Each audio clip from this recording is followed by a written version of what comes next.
আসসালামু আলাইকুম প্রিয় দর্শক, চ্যানেল আই সংবাদে এখন স্টুডিও থেকে আপনাদের শুভেচ্ছা সহ স্বাগত জানাচ্ছি। আর সংবাদে পুরোটা জুড়েই আপনাদের সঙ্গে থাকব আমি সাইদুর রহমান। আশা করছি আপনারাও আমাদের সঙ্গে থাকবেন।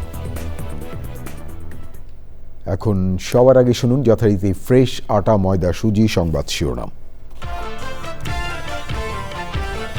দেশে গুরুত্বপূর্ণ স্থাপনায় উগ্রবাদীদের হামলার আশঙ্কায় সতর্ক আইনশৃঙ্খলা বাহিনী, জনগণকে আতঙ্কিত না হতে পরামর্শ। হামের উপসর্গ নিয়ে 24 ঘন্টায় দেশে আরও 11 শিশুর মৃত্যু। 15 মার্চ থেকে গত 40 দিনে হাম উপসর্গে 209 শিশুর প্রাণহানি। মেধা নির্ভর ও সৃজনশীল মানব সম্পদ গড়ে তুলতে চায় সরকার, জানালেন প্রধানমন্ত্রী।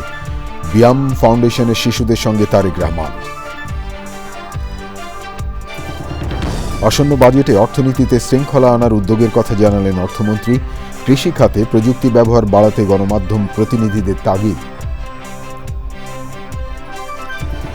স্বাধীনতা পুরস্কারে ভূষিত প্রকৃতি বন্ধু মুকিত মজুমদার বাবুকে পরিবার, শুভানুধ্যায়ী বিশিষ্টজনদের শুভেচ্ছা, শ্রদ্ধা ভালোবাসার মিশেলে মিলন মেলা। এবং হাত বদলের দীর্ঘ প্রক্রিয়ায় কৃষকের লাভের গুড় খাচ্ছে মধ্যস্বত্বভোগীরা। প্রান্তিক কৃষক ঠকলেও পকেট কাটা যাচ্ছে ভোক্তার।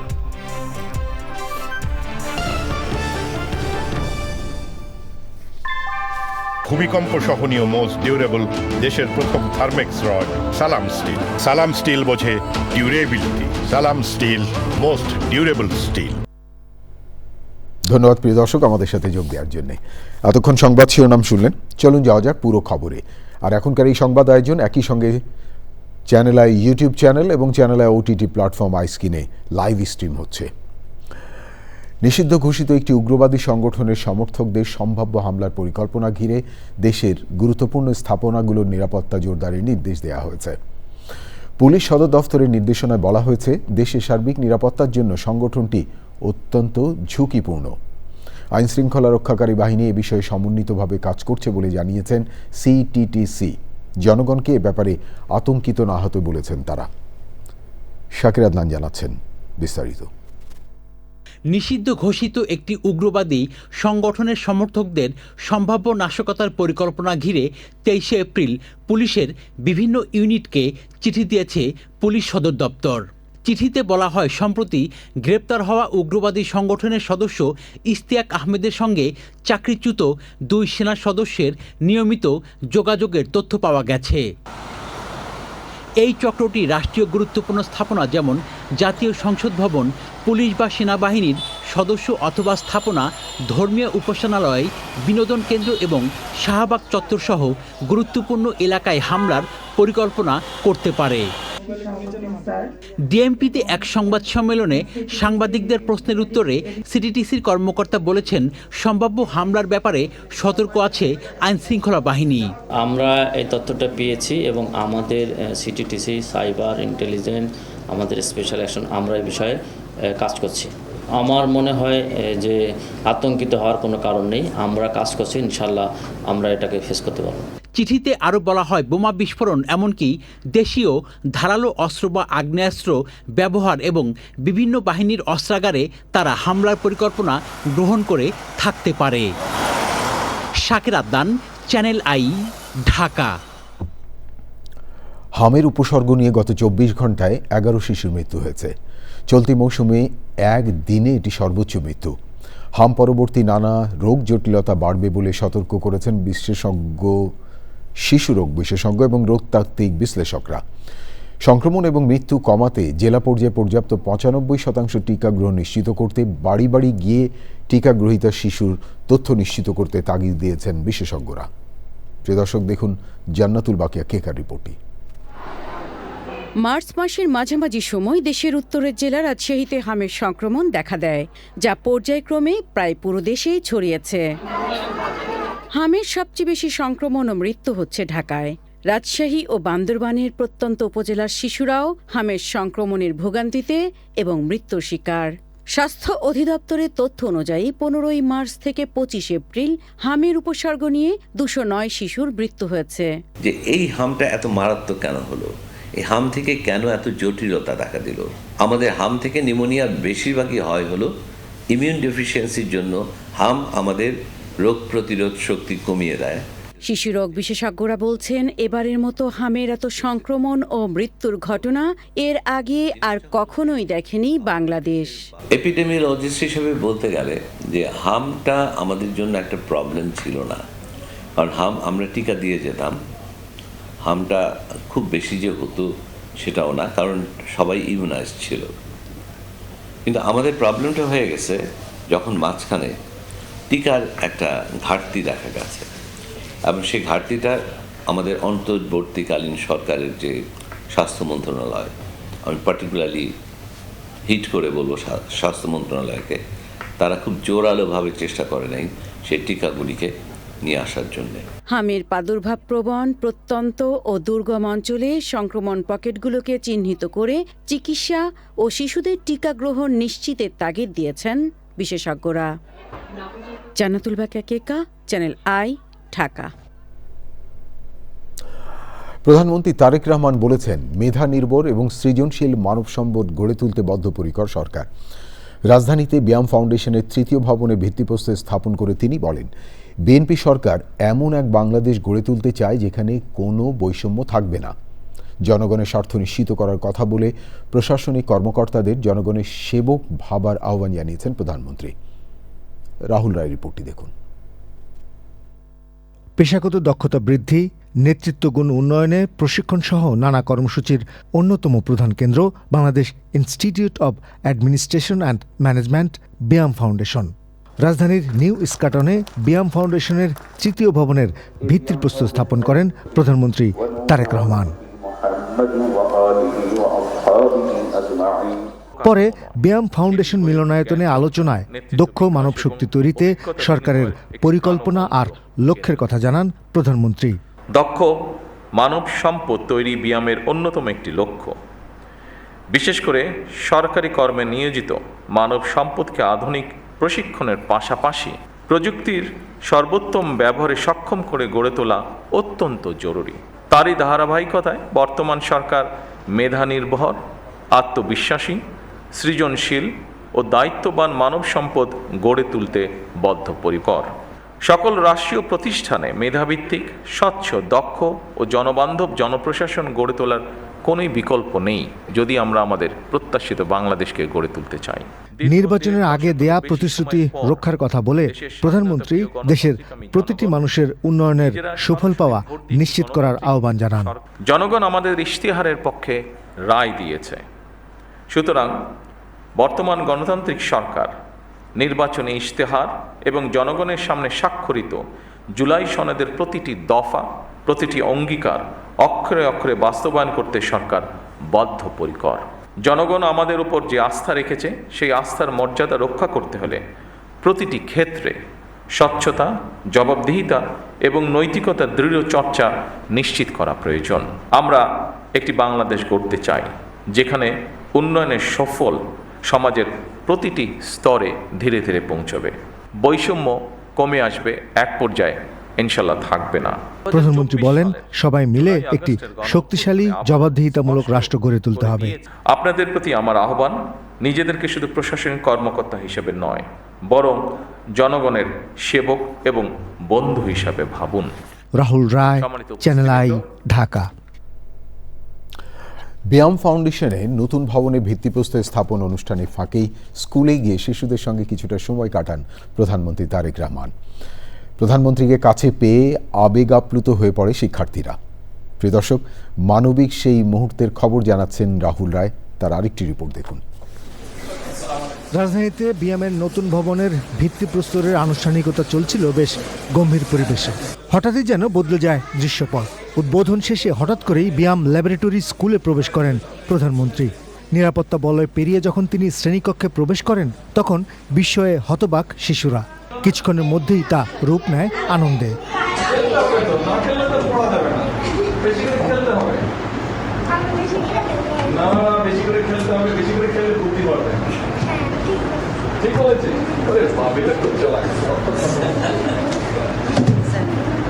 শিশুদের খাতা হাতে নিয়ে দেখছেন, আঁকা ছবিতে মুগ্ধ হচ্ছেন, তাদের আবদার মিটিয়ে অটোগ্রাফ দিচ্ছেন প্রধানমন্ত্রী।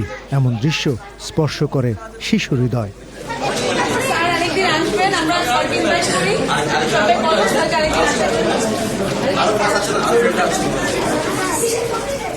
আবার কখনো মজার মজার প্রশ্ন আর গল্প করছেন। এ যেন এক অন্যরকম প্রধানমন্ত্রী।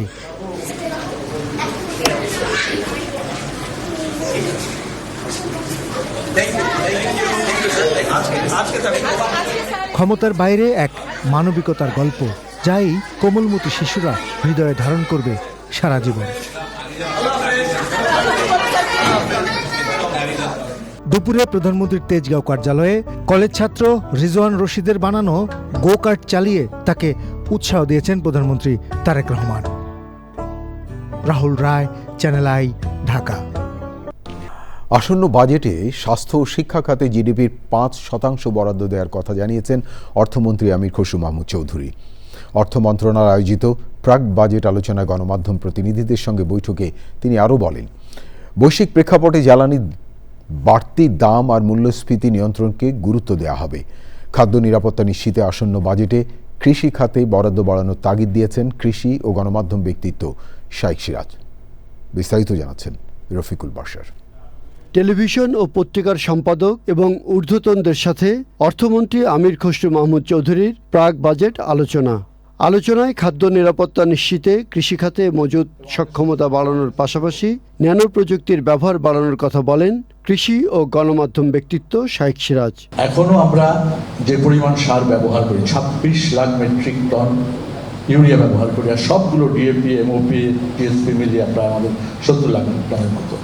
কিন্তু পৃথিবীর অনেক দেশে, ইভেন আমাদের পাশের দেশের কথাও যদি বলি, তারা ন্যানো ইউরিয়াতে চলে গেছে, ন্যানো টেকনোলজিতে চলে গেছে। এই প্রযুক্তিগুলোতে আমরা কেন যাই না? ন্যানোর কাছ থেকে এখন আরও অ্যাডভান্স টেকনোলজিতে চলে গেছে, গ্রাফিন, ওটাতে আমরা নাই গেলাম, কিন্তু ন্যানোতে তো আমরা যেতে পারি। আমাদের এই যে প্রতি বছর আমরা সারে এত ভর্তুকি দিই, হাহাকার পরে সারের জন্য, প্রযুক্তিকে পাল্টালেই তো আমরা সেখানে যেতে পারি। কৃষিতে ন্যানো প্রযুক্তি অন্তর্ভুক্ত করতে ইনস্টিটিউট করার কথা জানান অর্থমন্ত্রী। মূল টার্গেট হচ্ছে ম্যাক্রো স্টেবিলিটি ঠিক রেখে, আর্থিক শৃঙ্খলা ঠিক রেখে আমরা কিভাবে জনগণের কাছে ডেলিভার করতে পারবো, এটা আমাদের উদ্দেশ্য। শুধু যে রাজনীতি গণতন্ত্র হবে তা না, আমরা বলছি অর্থনীতি যদি গণতন্ত্র না হয়, গণতন্ত্র টিকতে পারে না। পৃষ্ঠপোষকতার রাজনীতি থেকে বেরিয়ে এসে যে জনগণের জন্য লেভেল প্লেইং ফিল্ড সৃষ্টি করা, টোটাল ডিরেগুলেশন রিফর্মসের মাধ্যমে আমরা ব্যবসা বাণিজ্য অর্থনীতিকে সহজ করতে চাই। আর ন্যানো টেকনোলজির কথা যেটা বলেছেন, আমি আপনাদের সাথে সম্পূর্ণ একমত। শাইখ সাহেব বলেছেন, এটা আমরা খুব সক্রিয়ভাবে বিবেচনা করছি একটা ন্যানো টেকনোলজি ইনস্টিটিউট ক্রিয়েট করার জন্য। আধুনিক পদ্ধতিতে টেলিভিশন গ্রাহকদের সংখ্যা নিরূপণ এবং খেলাপি ঋণ আদায় সহ বিভিন্ন উদ্যোগ নেওয়ার পরামর্শ দেন সাংবাদিকরা। পুরো সিস্টেমটা ডিজিটাল হবে, তখন যেটা শাইখ সাহেব বললেন, আমরা চ্যানেলগুলো পে চ্যানেল হিসেবে নিজেদেরকে ডিক্লেয়ার করতে পারবো। প্রাণীজ মৃত্যু প্রতিরোধ সহ তাদেরকে শিশুদের প্রারম্ভিক বিকাশ নিশ্চিত করার জন্য জাতি গঠনের যে বাজেট বরাদ্দ এটি বাড়ানোর জন্য সুপারিশ। 20,000 কোটি টাকা ছাপানোর যে খবর প্রকাশ হয়েছে তা সত্য নয় বলে জানান অর্থমন্ত্রী এবং বাংলাদেশ ব্যাংকের governor. Rafiqul Bashar, channel I, Dhaka. প্রিয় দর্শক, এবারে ইরান যুদ্ধের 57তম দিন।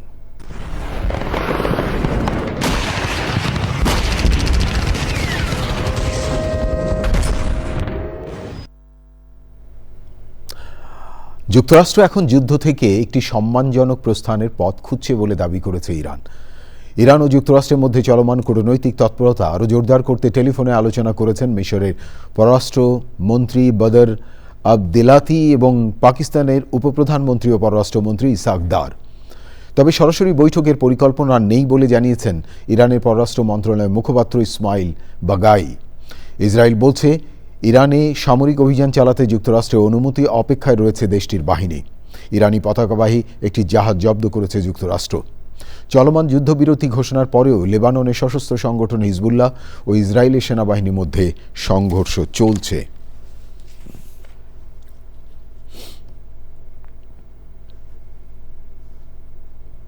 একটি গর্বের মুহূর্ত, যেখানে ভালোবাসা মিশে থাকে শ্রদ্ধায়, আরেকটি পরিবারের আনন্দ ছড়িয়ে পড়ে পুরো জাতির অনুভবে।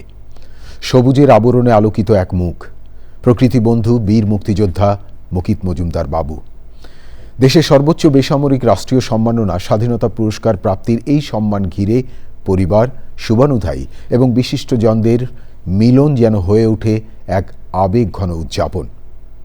এটি শুধু একটি আনুষ্ঠানিকতা নয়, এটি এক জীবনের অর্জনকে হৃদয় দিয়ে ছুঁয়ে দেখার আয়োজন। প্রিয় দর্শক, আরও জানাচ্ছেন আলিম আল রাজি। প্রকৃতির রঙে রঙিন এই গল্পটা মূলত একজন মানুষের, কিন্তু তার ছায়া পড়ে বহু মানুষের জীবনে। হাতে দূরবীন, চোখে স্বপ্ন, মুকিত মজুমদার বাবু যেন সারা জীবন খুঁজে ফিরেছেন প্রকৃতির ভাষা, যেখানে ভালোবাসা মিশে যায় প্রকৃতির সঙ্গে, আর শ্রদ্ধা রূপ নেয় ইতিহাসে।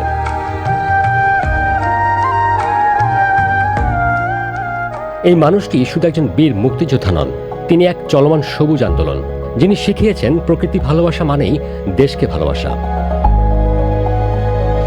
রাজধানীর ওয়েস্ট প্রকৃতিবন্ধুর নাতি কায়সান ও নাতনি কায়নাজও সংবর্ধনার আয়োজনকে নিয়ে যায় ভিন্ন এক আঙ্গিকে। তাদের প্রাণবন্ত উপস্থিতি আর উচ্ছ্বাস অনুষ্ঠানে যোগ করে নতুন প্রাণ। এই গর্বের মুহূর্তে পাশে ছিলেন তার কন্যা সোনালী, পুত্র আকাশ এবং জামাতা তারিফ। তাদের চোখে মুখে ছিল বাবার প্রতি অফুরন্ত ভালোবাসা আর গর্বের দীপ্তি। সোনালী ও আকাশের উপস্থিতি সংবর্ধনাকে এনে দেয় আরও এক আবেগঘন মাত্রা। এদিকে স্বাধীনতা পদক পাওয়ায় দেশের বাইরে থেকে ভিডিও বার্তার শুভেচ্ছা জানিয়েছেন শুভানুধ্যায়ীরা। তারা মুকিত মজুমদার বাবুর অবদানকে ভবিষ্যৎ প্রজন্মের জন্য অনুপ্রেরণা হিসেবে তুলে ধরেন। তারা বলেন, তিনি শুধু একজন বীর মুক্তিযোদ্ধাই নন, তিনি সেই নীরব অধ্যায় যেখানে দেশপ্রেম আবার নতুন করে জন্ম নেয়। প্রকৃতির ভাষারই এক নিরলস অন্বেষক মুকিত মজুমদার বাবু, যিনি স্বপ্ন নিয়ে খুঁজে ফিরছেন একটি সবুজ নিরাপদ ভবিষ্যতের। দেশ মানে শুধু মানচিত্র নয়, দেশ মানে তার বন, তার নদী, তার প্রাণ। নীরবে খুঁজে গেছেন প্রকৃতির ভাষা, পাখির ডাকে শুনেছেন ভবিষ্যতের বার্তা, গাছের পাতায় পড়েছেন জীবনের পাঠ। এই অর্জন কেবল একজন মানুষের নয়, এটি একটি পরিবার, সমাজের আর দেশের আশার প্রতিচ্ছবি। পরিবেশ রক্ষার এই স্বীকৃতি যেন আগামী প্রজন্মের কাছে রেখে যায় এক সবুজ পৃথিবী বিনির্মাণের দৃঢ় অঙ্গীকার। প্রকৃতিপুত্রের সেই গল্পকেই নতুন করে বলে দেয়, যেখানে শেষ নেই, আছে শুধু আগামী সবুজ সুন্দর বাংলাদেশ গড়ে তোলার অদম্য স্বপ্ন। আলিম আল রাজি, চ্যানেল আই, ঢাকা। কৃষক মাথার ঘাম পায়ে ফেলে ফসল ফলালেও লাভের গুড় খাচ্ছে মধ্যস্বত্বভোগীরা। মাঠ পর্যায়ে 20 টাকার সবজি শহরের বাজারে ভোক্তার কাছে পৌঁছতে দাম হয়ে যায় 80 থেকে 100 টাকা। হাত বদলে এই দীর্ঘ প্রক্রিয়ায় সবচেয়ে বেশি ঠকছেন প্রান্তিক কৃষক এবং পকেট কাটা যাচ্ছে সাধারণ ভোক্তার। প্রিয় দর্শক, বগুড়ার ঐতিহ্যবাহী মহাস্থান হাট ঘুরে কৃষিপণ্য বাজারজাতকরণের এই দুর্বলতা নিয়ে শাইখ সিরাজের প্রতিবেদন। ঢাকা রংপুর মহাসড়ক ঘেঁষা 300 বছরের পুরনো মহাস্থান হাটে প্রতিদিন প্রায় 2 কোটি টাকার বেশি সবজির বেচা কেনা হয়।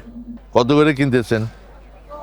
লাউ কিনা হচ্ছে আপনি 720, 800, 850।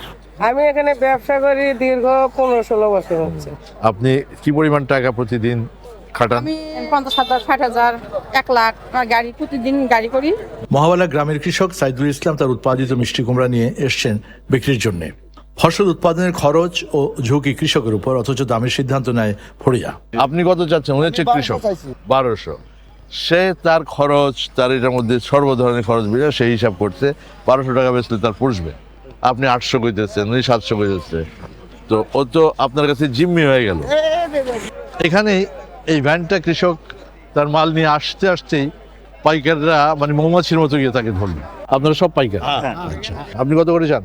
আমি 2000 চাইছি, তারা তো মানে বস্তা দিয়ে পারাপারি। এগুলো তো আপনার মাল, আর দাম ঠিক করে সে। ঋণ পরিশোধের তাগিদ, পর্যাপ্ত হিমাগার না থাকা ও অনুন্নত যোগাযোগ ব্যবস্থার কারণে ফসল ওঠার পর বাধ্য হয়ে কৃষকের কম দামেই ফসল বিক্রি করতে হয়।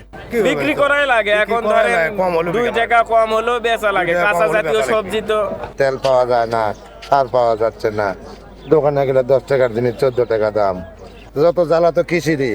এই সংকট দীর্ঘদিনের, কিন্তু নিরসনের পদক্ষেপ নিচ্ছে না কেউই। এখানে পাইকার নির্ধারণ করেন কৃষকের উৎপাদিত ফসলের মূল্য। শ্রম বিনিয়োগ শতভাগ করেও কখনো কখনো কৃষক যেতেন, অধিকাংশ সময় ঠকে। মূল অর্থ চলে যায় মধ্যস্বত্বভোগীর হাতে, লাভের অংশ। কৃষক চান তার ফসলের ন্যায্য মূল্য এবং একটি সুষ্ঠু বাজার ব্যবস্থাপনা।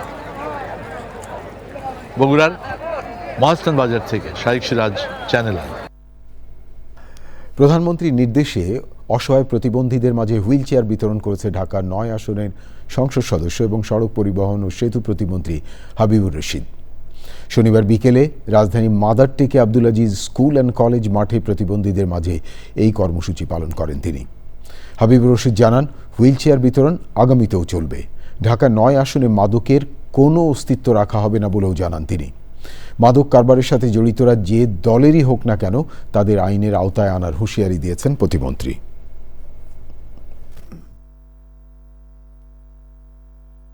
প্রাইম মিনিস্টার জনাব তারেক রহমান আমাদেরকে শিখিয়েছেন, আমাদের পথ চলতে নির্দেশনা দিয়েছেন, যাতে আমরা সকল সময় আমরা মানুষের সাথে থাকি, জনগণের সাথে থাকি এবং সমাজে যারা বঞ্চিত, নিপীড়িত অথবা যারা অবহেলিত তাদের পাশে থেকে আমরা যাতে তাদেরকে মানসিকভাবে শক্তিশালী করি।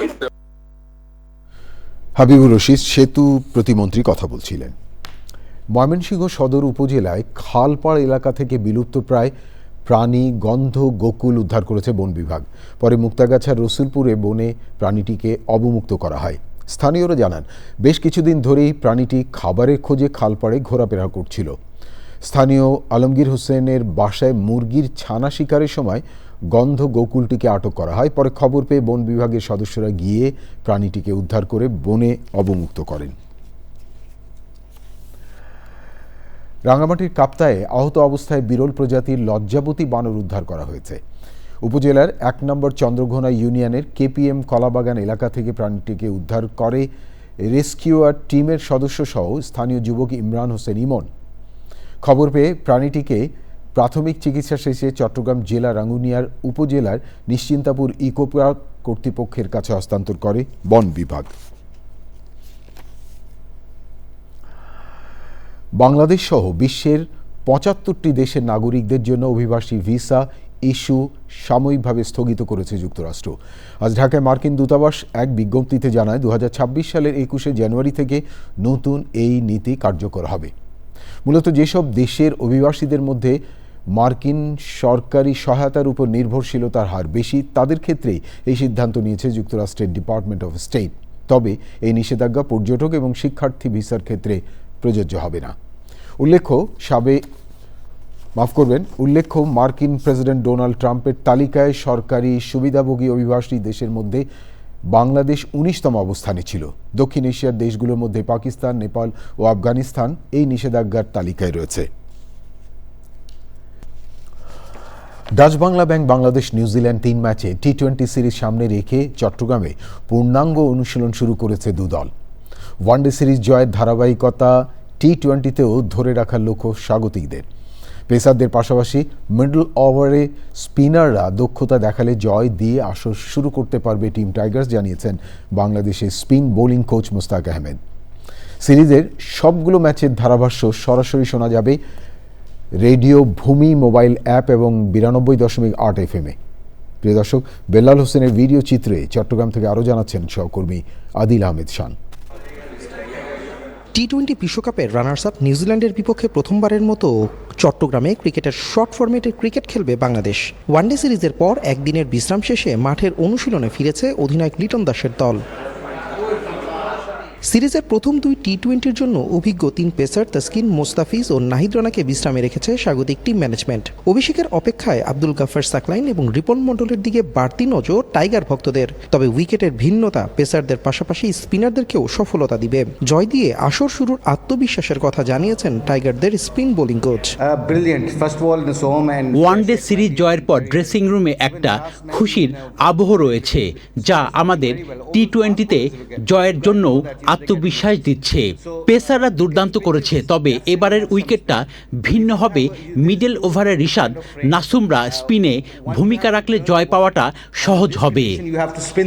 চট্টগ্রামের মাটিতে 2013-তে টেস্ট অভিষেক নিউজিল্যান্ডের লেগ স্পিনার ইস সৌদির। এখানকার উইকেট এবং কন্ডিশন নিয়ে তার রয়েছে দুর্দান্ত স্মৃতি, তবে অন্য যে কোনো বারের চেয়ে বাংলাদেশের পেস ইউনিটকে সমীহ করছে তারা।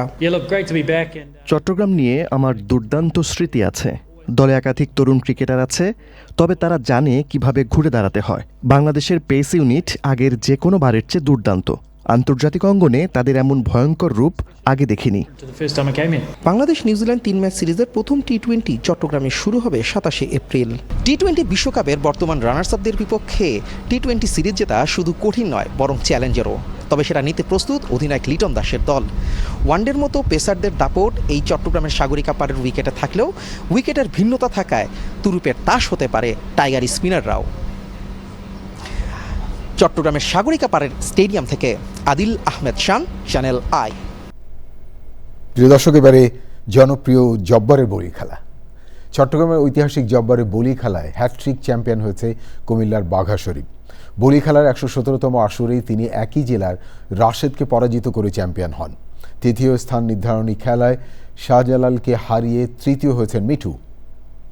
এবারে বলি খেলায় চট্টগ্রাম সহ দেশে বিভিন্ন স্থানে 108 জন কুস্তিগির অংশগ্রহণ করেন। খেলার উদ্বোধন করেন Chittagong metropolitan police commissioner Hasan Mohammad Shawkat Ali. খেলা শেষে জয়ীদের পুরস্কার বিতরণ করেন চট্টগ্রাম 9 আসনের সংসদ সদস্য আবু সুফিয়ান।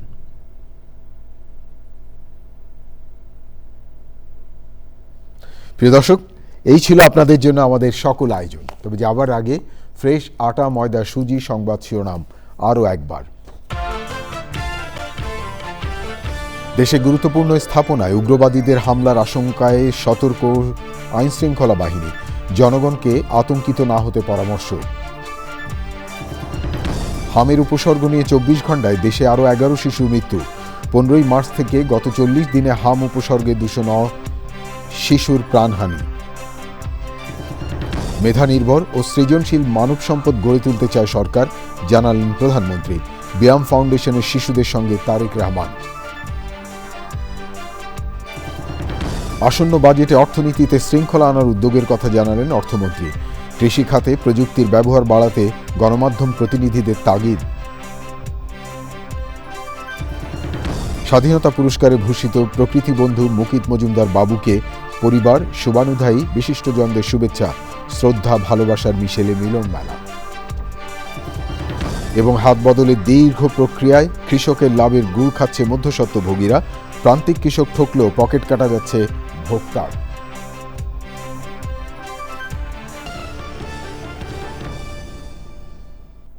প্রিয় দর্শক, এতক্ষণ চ্যানেল আই সংবাদ দেখার জন্য অসংখ্য ধন্যবাদ।